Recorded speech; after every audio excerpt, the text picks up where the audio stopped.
Back like we never left, B.D.A, and today, as I promised, I'm going to bring you the information from the Vivre cards, and this is Season 2, Volume 1, as soon as we got some more credible translations, and we got them, and that's from the Library of Ohara. Arthur, my guy, it's on his website, thelibraryofohara.com, but today we're going to go through it, and I think with something that's been revealed here, Oda made a serious misstep. I think is a mistake, it being revealed here. And also we'll talk about Zoro and Sanji and the fake news that's been going around because it's heavily influencing people and a lot of it is not true. So I'm not going to cover everything in the Vivre Card Databook because some things are just boring, like new species, character ages, those things you can look at on your own, but I'm going to cover the pertinent information. So pretty much it's going to be the information about the Straw Hat Pirates and then the more interesting stuff revealed in the Vivre cards. But first, before we get to that, make sure to subscribe to the channel for more content like this. Every Vivre card that's released, we will cover the pertinent information and talk about it. So if you're looking forward to that, drop a like as well. And without further ado, let's talk about it. So the first thing we're going to talk about is Onigashima. And apparently, according to an early Frankie sketch, Onigashima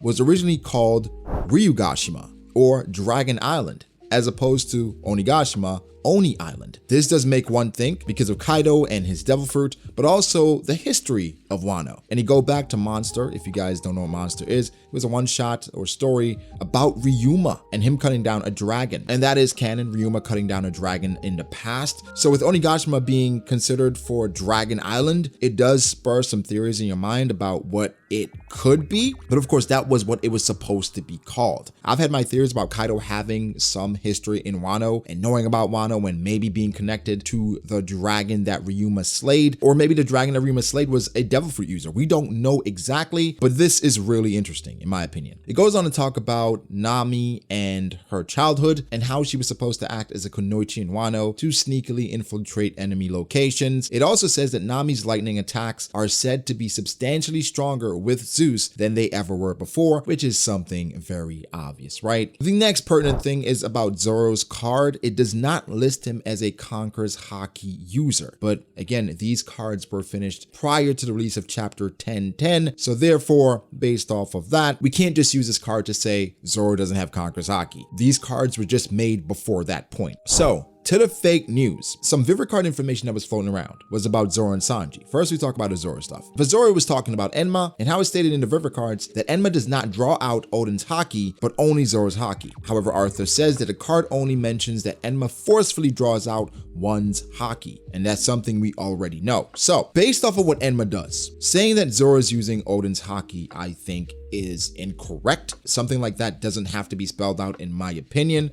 However, I do acknowledge, based off of how sometimes the things that are said about Oden's presence, Oden's visage, characters being confused as to what is going on, I can see where people could jump to that conclusion, but I do think that's the wrong conclusion. I think whatever Zoro's done is strictly from Zoro's Haki. Of course, Oden is going to have a presence within the blade because it is his former blade, but I do not think Zoro is being enhanced by Oden, like a father-son Kamehameha with Zoro and Oden. I don't think that's the case at all, but I can see why that could be mixed up for sure. But the Vivre card did not say that. It did not state anything or clarify anything of that nature. Because I was saying if Oda had to come out and say, oh, it's not Oden's Haki, I think that's him acknowledging that he didn't do a great job of explaining it in the canon material. So clarifying that is a bit weird, right? For Sanji, something that was floating around is that Sanji can defeat, with the raid suit, all of the Flying Six. Completely made up. Nothing of the sort was mentioned. Now, when you think about it, can Sanji defeat all the Flying Six? More than likely. I mean, I have Sanji above all of them, but something like that being revealed in the Vivre cards is a bit weird. It's like Oda revealing something like, with 2 arms, Shanks can defeat Mihawk. It's like, why would Oda ever comment or give something that definitive in a Vivre card? Yes, he's done it before, not in regards to power scaling per se, but important things like Sengoku having Conqueror's Haki or Fujitori's Devil Fruit. It does say in the Vivre card though that one of the main features of the raid suit is the acceleration device on the shoes, which allows Sanji to fight at much quicker speeds than even before. Now, this is something that's we could pretty much discern, right? But it's weird because we know Sanji can skywalk and he uses his leg strength to move. The acceleration device on the bottom of the shoes, doesn't it take away from that? Because it's using boosters, so Sanji doesn't necessarily have to use his leg strength. I don't know, it's weird, but it's saying Sanji's quicker and can fight at quicker speeds in the raid suit as opposed to when he doesn't have it. The Vivre cards also show the straw hats and the attire they were supposed to wear, or they were considering. Oda was considering, rather. Luffy was supposed to wear a different hat.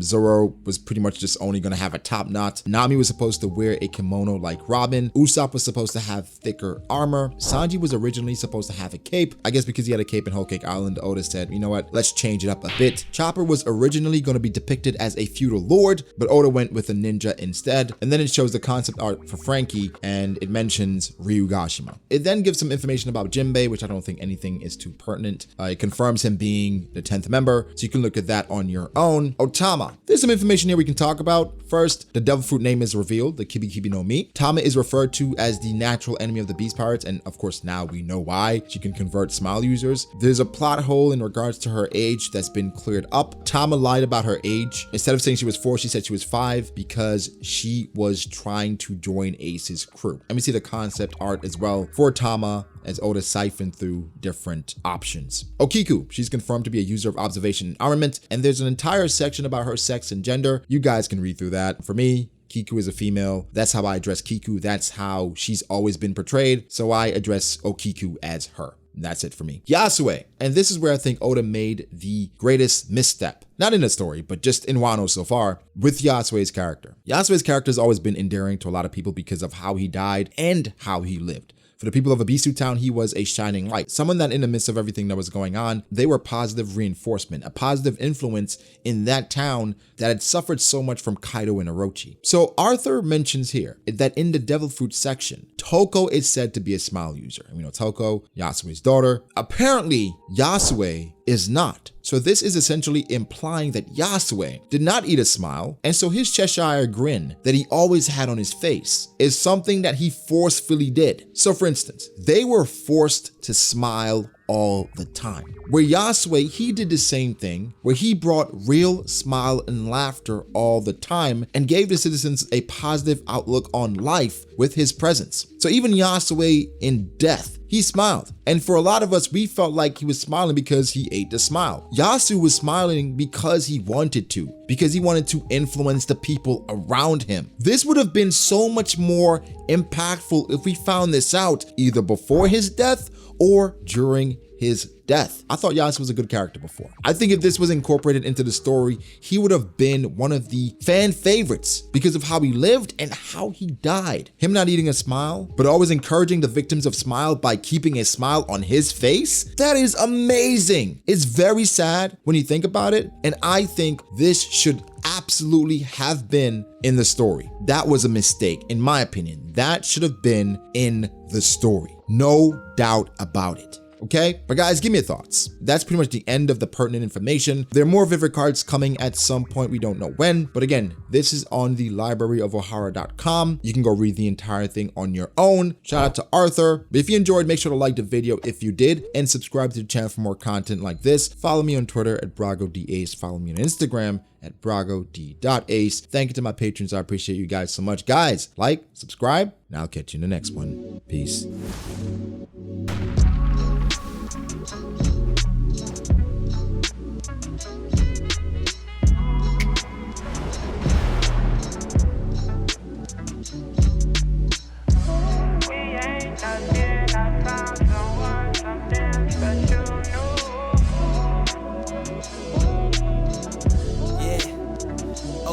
I start doubting me, I felt lost. I rewrite it.